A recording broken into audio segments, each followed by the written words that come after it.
Ouais, salut mon Roro. Aujourd'hui, je voudrais te parler un petit peu de comment une journaliste à TF1 va utiliser un peu les biais de ton cerveau pour te manipuler. Et alors, avant qu'on passe à la suite, parce qu'on va regarder un petit peu, je te dis tout de suite, je vais pas donner mon avis. Hein, mon avis n'a aucune importance que je suis pour ou contre les free parties, on s'en fout. C'est pas du tout le propos. Ce qui m'intéresse ici, c'est de savoir est-ce qu'elle utilise des bons arguments ou est-ce qu'elle dit n'importe quoi. Et en fait, les gens n'en peuvent plus. Alors là, il y a une arnaque rhétorique qui est très simple, ça s'appelle le biais de sélection. C'est quand vous prenez une partie de la population, complètement arbitrairement, et que vous décidez qu'elle est représentative de tout le monde. Bah, c'est pas le cas. Hein. Vous auriez dit par exemple les habitants des environs n'en peuvent plus, bah, vous auriez eu raison bêtement.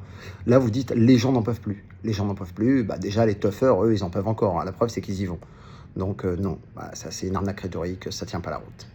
Évidemment, je vous passe la drogue, le blanchiment d'argent, les viols et parfois des morts. Des viols et des morts. Ok.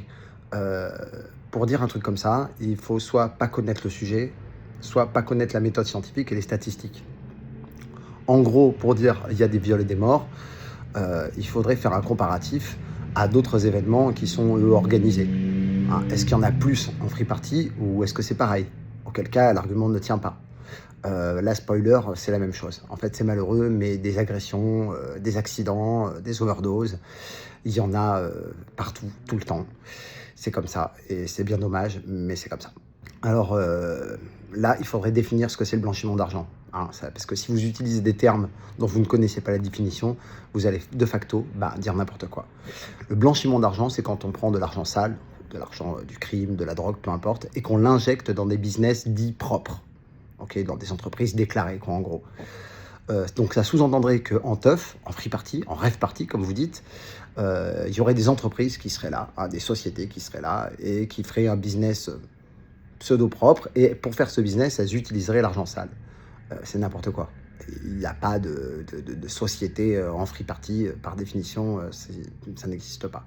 Souvenez-vous, début septembre, cette rave party en Occitanie qui avait provoqué, les mois après s'être installé quand même dans la zone tout proche des incendies qui avaient ravagé plusieurs communes l'été précédent. Les lieux étaient quand même interdits à la circulation. Le risque d'incendie était toujours présent, mais ça n'a pas empêché 2500 benets et leurs organisateurs néerlandais de faire la fête alors que des habitants avaient tout perdu.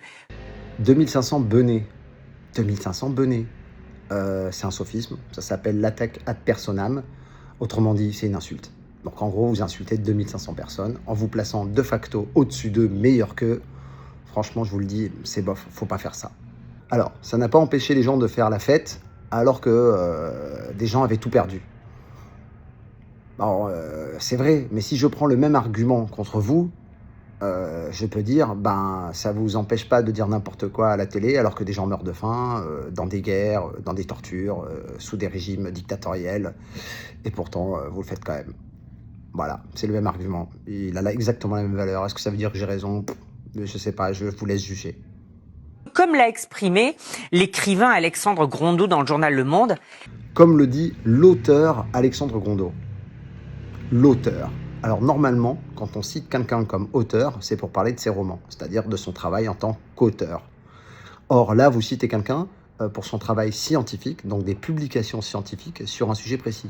Donc normalement, vous êtes censé le citer en tant que tel, c'est-à-dire docteur en je sais pas quoi, maître de conférence, enfin bref, tous les titres dont dispose Alexandre Grondeau qui lui donne une légitimité à parler de ce sujet.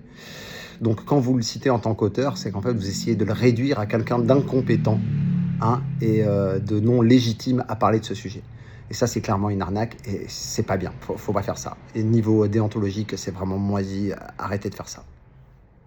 Et le pire, c'est que ça donne fortement l'impression que vous faites ça pour essayer de dissimuler qu'en fait vous êtes moins légitime que lui à parler du sujet.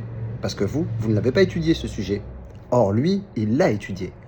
Il l'a étudié, il a fait des recherches dessus pendant des années et il l'a publié, ses recherches et ses conclusions. C'est pas votre cas.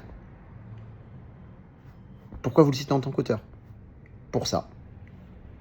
En conclusion, vous utilisez des sophismes, des insultes. C'est des techniques de manipulation. En plus, vous manipulez votre propre auditoire, c'est-à-dire les gens qui sont déjà d'accord avec vous. Vous prenez votre auditoire pour des cons. Il ne faut pas faire ça en fait. Vraiment, je dis bravo et merci beaucoup Alba Ventura. Merci beaucoup, Alba Ventura.